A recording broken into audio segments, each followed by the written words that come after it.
toujours un plaisir pour moi d'avoir à prendre la parole pour souhaiter à tous la bienvenue à l'occasion des cérémonies de dédicace de livres que nous organisons à l'Harmattan Sénégal.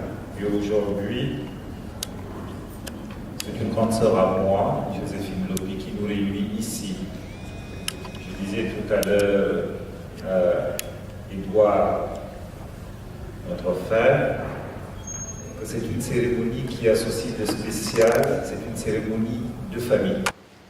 Mais aussi, Monseigneur Benjamin Ndiaye, je ne m'hasarderai pas à parler de lui devant la communauté catholique en face de moi,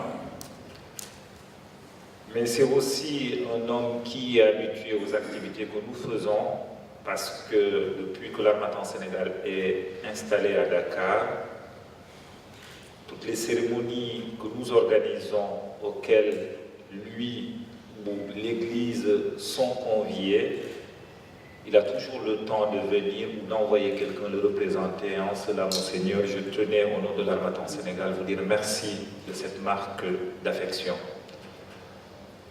Le livre qui nous réunit aujourd'hui retrace le parcours d'un homme qui a consacré sa vie à Dieu et à son prochain.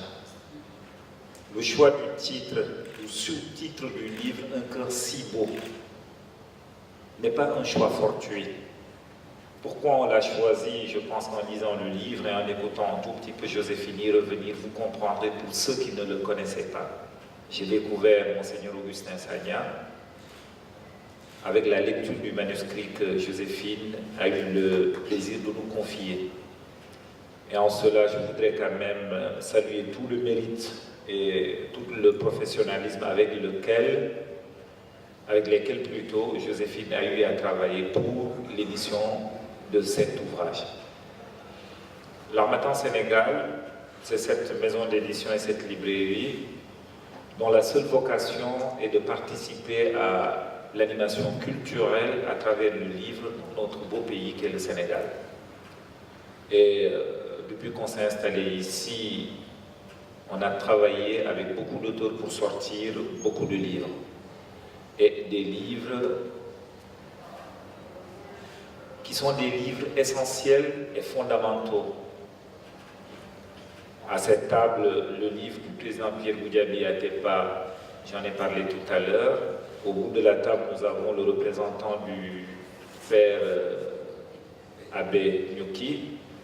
Avec lui également, j'avais pris beaucoup de plaisir à travailler pour la publication de son livre sur les plans et les mancailles.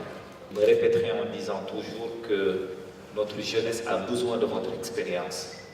Prenez la plume, témoignez, racontez comment est-ce que vous avez travaillé, comment est-ce que vous avez géré ce qui vous a été confié.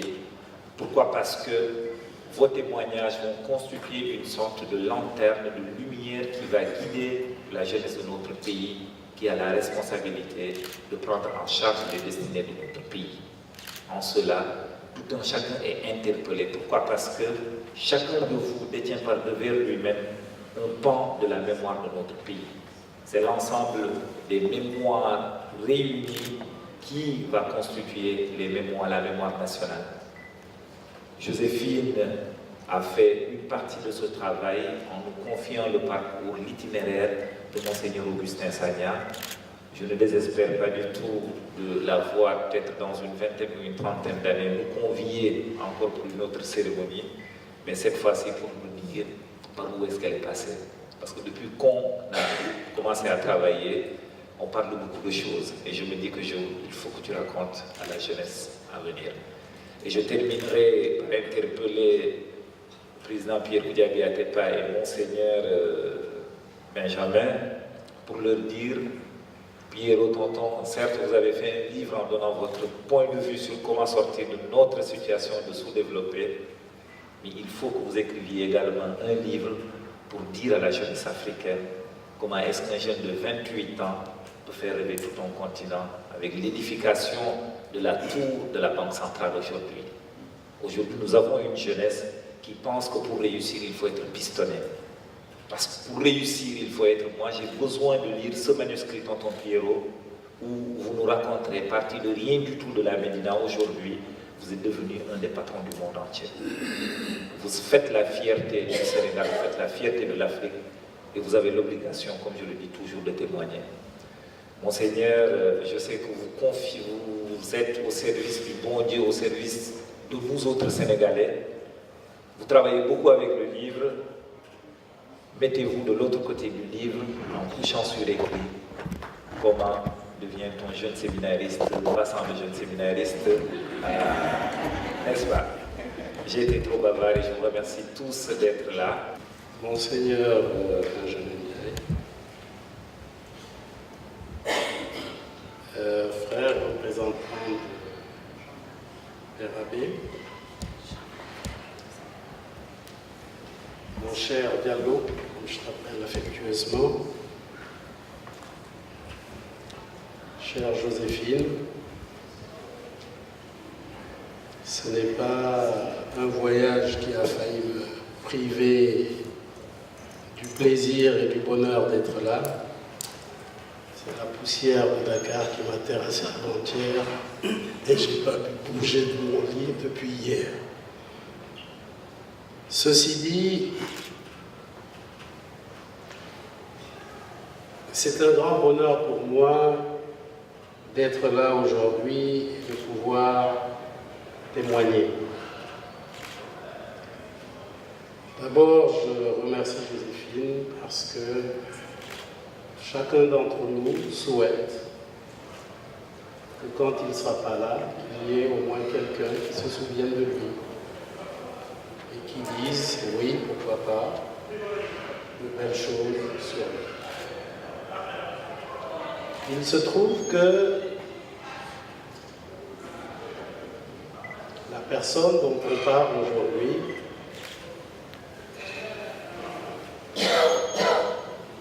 est pour moi plus qu'un père. Je vais donc vous raconter quelques anecdotes. Et pour la première, je prendrai ma grande sœur Vivi à témoin.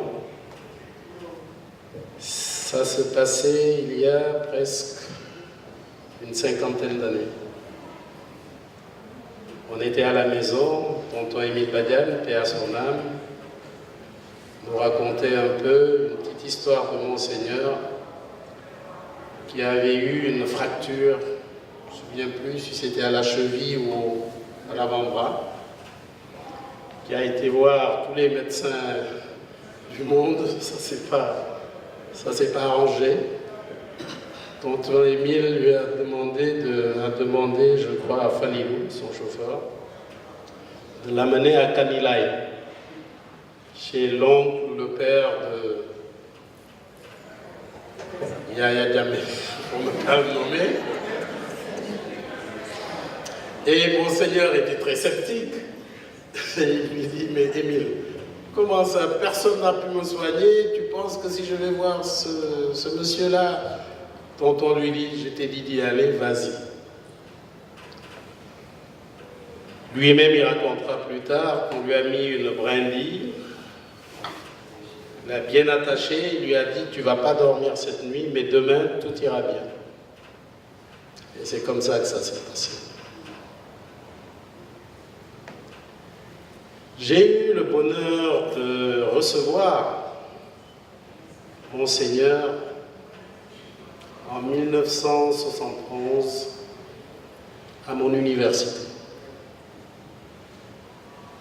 Il est venu jusqu'à Troy, dans l'État de New York, pour vous dire, parlant du titre, un cœur si beau.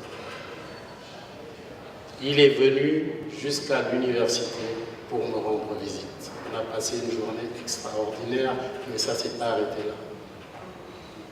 Il l'a refait un an après. Mais alors, quand il l'a refait, je venais d'acheter une voiture, une Mustang, et de Troy, il devait aller à Montréal. Alors, les Mustangs, pour ceux qui ne le savent pas, c'était les grosses berlines d'antan qui allaient très vite je l'ai mise à côté de moi, on a pris la route, on était en plein hiver. Et puisque quand j'étais jeune, je roulais très vite, il était à côté, il n'était pas tranquille.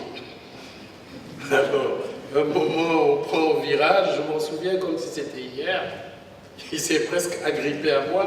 Je lui ai dit, mais monseigneur, tu as peur de quoi? Si on quitte ici, moi je suis à côté de toi, on va directement chez les gars. Il me dit, oui si tu veux, mais c'est pas le moment. Tout cela pour vous dire que j'ai lu. D'abord, Joséphine, je te félicite parce que tu as fait renaître en nous des souvenirs utiles en nous parlant un peu du contexte de Caravane que je rêve de transformer, bon, je dis plus paradis fiscal, mais disons,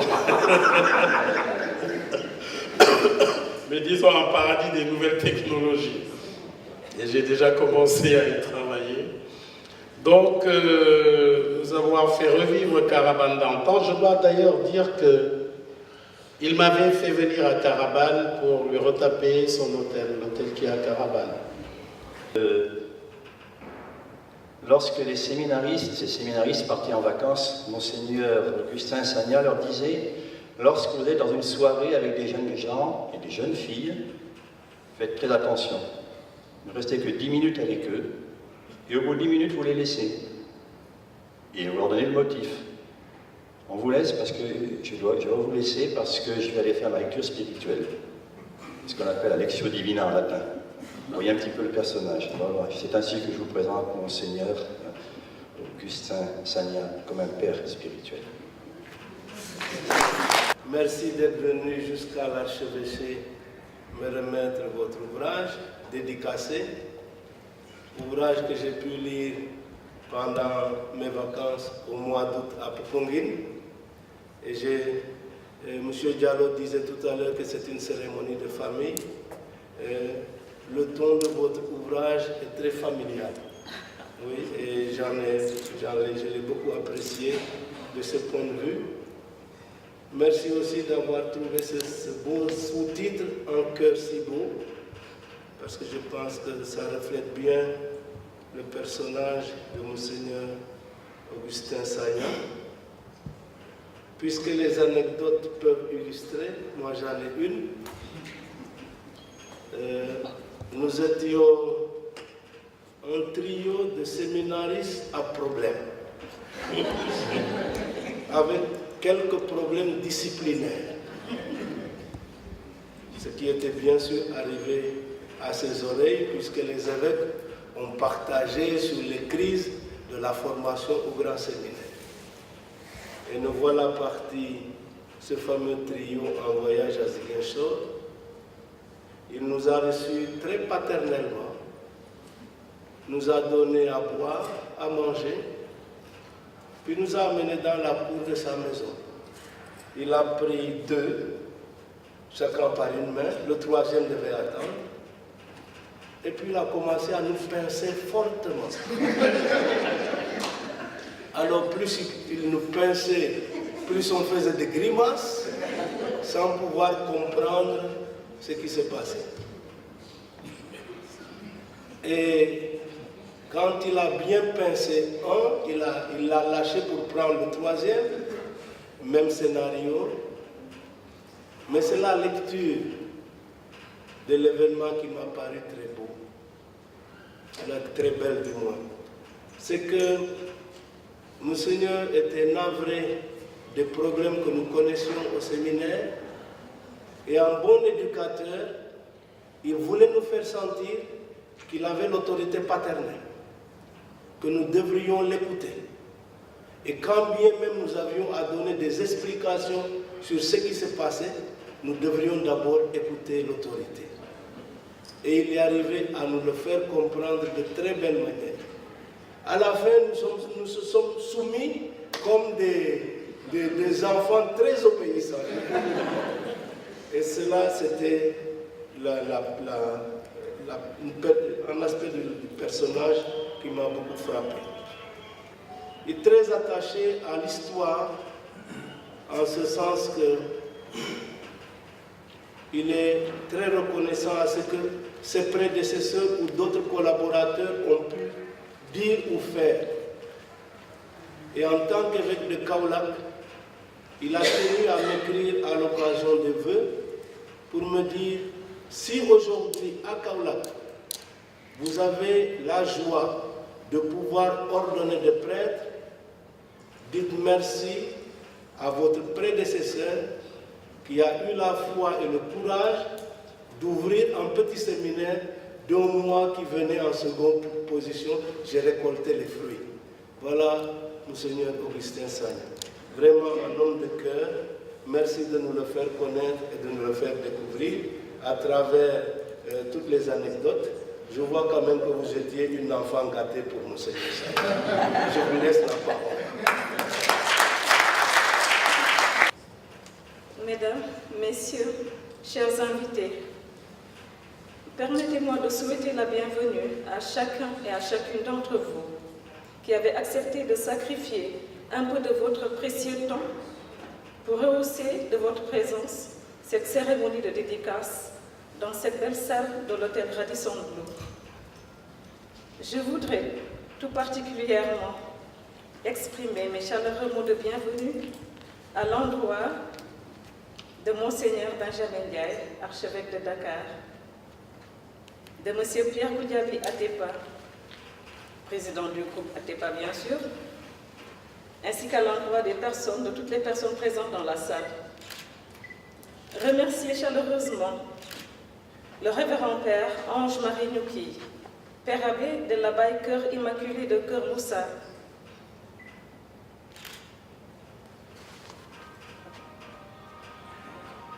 qui a bien voulu préfacer le livre, mais qui n'a pas pu se joindre à nous en raison d'un empêchement de dernière minute. Toutefois, il m'a appelé, il m'a assuré de ses prières. Et par surprise, voilà qu'il m'envoie le frère Jean-Marie Vianney, qui est venu tout spécialement le représenter. J'en suis très fière. Un merci tout particulier aussi, je veux dire à mes parents, qui m'ont beaucoup aidé à écrire cet ouvrage. Et à mon oncle bien-aimé qui est là, je pensais qu'il devait être à Ziguinchor, mais finalement il est venu à la dernière minute, Monsieur Bakary Badian. Ce livre que je vous propose est consacré à une partie de la vie de l'évêque émérite de Ziguinchor, Monseigneur Augustin Sagna. Augustin Sagna est le grand frère de ma maman, Madame Agnès Lopi Sagna. Il est l'aîné d'une fratrie de 9 enfants. Il m'aimait beaucoup. Pour tout dire, il m'adorait. C'est la raison pour laquelle, depuis qu'il a quitté ce bas monde le 12 décembre 2012, j'ai été dans une situation de désespoir. Il fallait trouver un moyen de le rendre immortel. Et finalement, j'ai choisi la formule qui consiste à écrire un livre pour ne pas oublier. Écrire, c'est prendre en compte tous les avantages d'un écrit. N'est-ce pas qu'on dit que les paroles s'envolent, les écrits restent? Birago a dit dans son poème « Souffle », écrit en mars 1943 et publié dans son recueil « L'heure et lueur », édition Présence africaine en 1960. Je cite « Ceux qui sont morts ne sont jamais partis. Ils sont dans l'ombre qui s'éclaire et dans l'ombre qui s'épaissit. Les morts ne sont pas sous la terre. Ils sont dans l'arbre qui frémit. Ils sont dans le bois qui gémit. Ils sont dans l'eau qui coule. Ils sont dans l'eau qui dort. Ils sont dans la case. Ils sont dans la foule. Les morts ne sont pas morts. » Fin de citation. Je suis consciente de ne pas tout dire sur cet homme, car la personnalité de l'évêque Augustin Sagna a séduit tout le monde, particulièrement les catholiques. Vous vous en rendrez compte en parcourant ce livre que j'ai le grand plaisir de mettre à votre disposition. Jovial, optimiste, calme, serein, intelligent, homme d'action, il incarnait les valeurs cardinales. Monseigneur Augustin Sagna aimait aussi ses autres frères d'autres religions, notamment ses frères et cousins musulmans. Donc, sans distinction de confession religieuse, de race et d'ethnie. Il me plaît de souligner en passant que lors de son ordination comme évêque de Ziguinchor, son oncle Sana Badian, fervent musulman de Tandiem, village natal de la maman de l'évêque, a offert un taureau pour les festivités. Mesdames, Messieurs, Augustin Sagna vivait chaque jour pour le développement de l'Église catholique de sa région bien-aimée. Il n'y a qu'à faire un tour en Casamance pour vous en rendre compte. Ce Diola du Fougni adorait la basse Casamance, communément appelée le Kassa. C'est la raison pour laquelle, pour ces derniers jours, il a choisi de se retirer dans un petit village du nom de Cabrousse, ce terroir de l'héroïne Aline Sitoé Diatta, un village qu'il a rendu agréable et profondément religieux. Mesdames, Messieurs, Monseigneur Augustin Sagna a marqué son temps en laissant des souvenirs impérissables. Il restera toujours vivant dans nos cœurs. Puisse Dieu l'accueillir en son paradis. Amen. Merci pour votre aimable attention.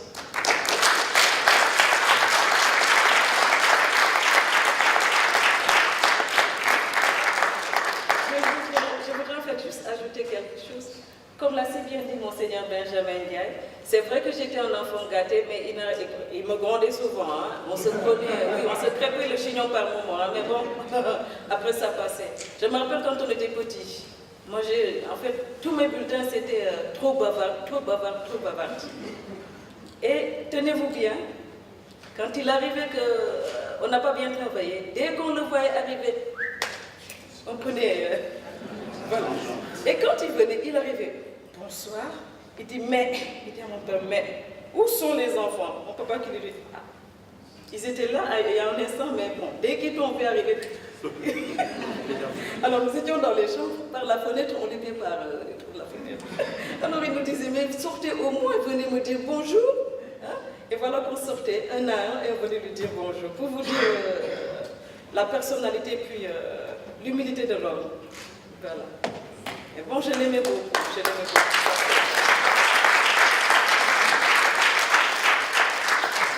Je l'aimais beaucoup et vous le rendez bien aussi. Hein. Je remercie aussi toutes ces personnes qui sont là. Je sais qu'ils sont occupés, ils ont laissé beaucoup de choses pour venir me soutenir. Et je leur dis quand même un grand merci. Un merci à Monseigneur Benjamin qui a tout laissé pour venir. À Pierre Goudiaby, qui est un grand frère, un petit tonton que j'aime beaucoup, et au frère Jean-Marie. Hein, je ne pensais pas vraiment avoir, je veux dire, cet honneur de vous voir à cette table. J'ai été un peu surprise quand même quand on m'a dit que le Père Abbé a envoyé quelqu'un. Alors là, ça m'a fait tilt. J'ai dit, je compte beaucoup pour lui. Alors vraiment, je vous dis un grand merci à vous aussi. Merci. Vous lui transmettrez mes remerciements. Merci.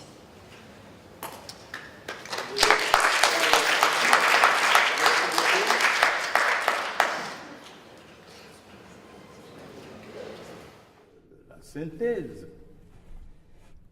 Eh bien, celui qui nous guidait nous dit, vous savez, tout ça, c'est l'œuvre d'un sorcier. Oui, oui. Il dit c'est l'œuvre d'un sorcier, parce que celui-là, c'est pas possible. Non. Et tout le monde lui posait la question, ce sorcier-là, c'est qui? Eh bien, quand il nous a dit, c'est Pierre Goudiaby Atepa, tout le monde avait le regard tourné vers Bakary Badian.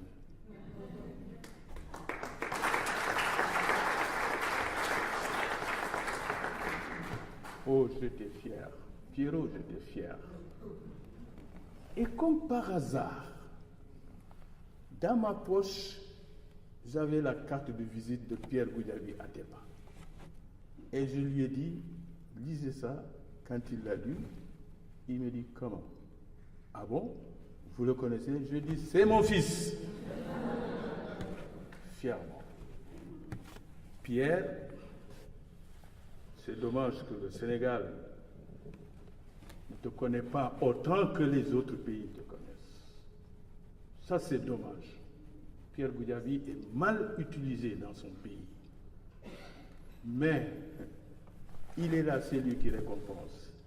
Tu iras toujours en avant. Mais je reviens à Joséphine. Joséphine, tu ne peux pas savoir le service que tu nous as rendu à nous. Ce que nous aurions pu, tu l'as fait. Tu as bien écrit ton livre. Ça va le rendre immortel. Chaque fois qu'on lira ce livre, on pensera à toi et on pensera davantage à Monseigneur Augustin Sagna. Monseigneur Augustin Sagna était une fierté, surtout pour nous de Tandiem, Monseigneur est issu d'une fille de Tandiem, Marie-Louise Badiane. C'est une Badiane. C'est le fils d'un Badiane. Merci. Il a donc il a contribué à construire cette Casamance, aussi bien spirituelle que sociale. Il était Sagna, issu de Badiane, Tandiem, Bignona. Ses parents, il les connaissait et ses parents le connaissaient. Sa société, il la connaissait.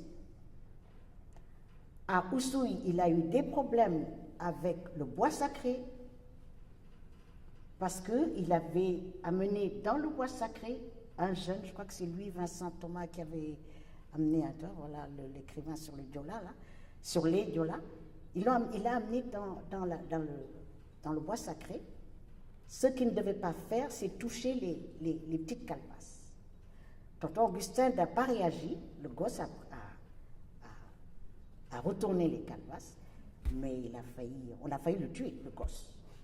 Il a fallu qu'il aille se mettre à genoux pour demander pardon. Donc, il respectait son terroir, il le connaissait.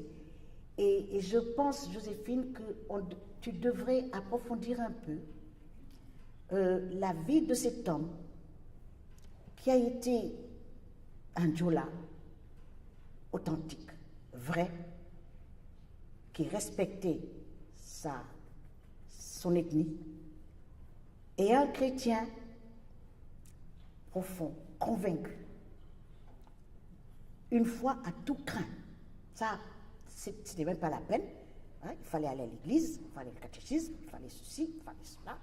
Tonton ne transigeait pas sur ça. Malgré tout, il respectait les autres, aussi bien ses parents musulmans que ses parents du bois sacré, religion traditionnelle. Un homme de grande envergure dont on est très fier. Moi, je suis fière d'être la nièce, de dire tonton Augustin, tonton Monseigneur, qui nous a éduqués. Il a participé à mon éducation. Je l'en remercie et il m'a appris le respect et de moi et des autres. Ne transigez pas dessus. En tout cas, merci de m'avoir donné l'occasion d'en parler. Merci. J'ai gardé de grands souvenirs de Monseigneur Augustin Sagna. C'est un grand évêque, un grand prêtre. Je remercie Joséphine qui a parlé de son oncle, mais il a parlé de son oncle en tant que parent, peut-être ami, parent de la famille, etc. Il y a des côtés qui manquent dans le livre. Heureusement qu'elle a dit tout à l'heure qu'elle n'a fait que décrire une partie de la vie de Monseigneur Augustin Sagna, ce qui est vrai. Augustin, comme l'a dit Vivi tout à l'heure, a fait beaucoup de choses pour la Casamance. surtout dans la formation des prêtres. Moi, j'ai connu Monseigneur au séminaire. J'étais un petit garçon turbulent et tout. Il m'a tiré les oreilles plusieurs fois. Mais on s'est retrouvés après, dans le cabinet avec Émile Badiane. Ensuite, j'ai été, par hasard, directeur d'un service à Paris qui s'occupait des étudiants sénégalais. Et Monseigneur a réussi. J'étais un peu complice, ça je ne vous dirai pas ce que j'ai fait, mais on a obtenu avec le ministre Ousmane Camara, qui était ministre de l'Enseignement supérieur, une convention, un genre de contrat qu'on avait lié avec le ministre et qui accordait un quota de bourses, un quota d'une vingtaine de bourses pour la formation des prêtres, à l'Université de Dakar comme en Europe. Et dans ce quota, chaque année que ceux qui avaient terminé libéraient les bourses, on attribuait les bourses aux autres qui venaient. Et c'est ainsi que Monseigneur a formé pratiquement tous ses prêtres. Il n'y a pas un prêtre de la Casamance qui n'est pas diplômé universitaire. Ils ont tous des diplômes d'université. Et ça, c'est Monseigneur Sagna. En dehors de ça, Monseigneur Sagna est né à Casamance. Il a eu des problèmes avec le mouvement des forces démocratiques de la Casamance. Il n'a jamais voulu dire ce qu'on lui a fait, mais moi, en intimité, il m'a raconté ce qu'il a eu à démêler avec les maquisards du MLBC. Je ne vous dirai pas ce qu'il m'a dit. Toujours est-il qu'il est resté en contact avec eux et il a toujours essayé, ça je peux témoigner, il a tout fait pour que ces gens-là déposent les armes et reviennent dans le village. Il l'a cherché jusqu'à sa mort. Je l'ai rencontré à Cabrousse, il était déjà fatigué. On a eu un entretien qui a duré peut-être 2 heures. Il m'a demandé de manger, mais moi j'avais déjà mangé, comme j'ai un petit ventre, je ne pouvais pas manger. Il mangeait et il me racontait tout ce qu'il envisageait pour la Casamance. Mais c'était la fin. Joséphine, merci beaucoup. Ton livre est bien fait.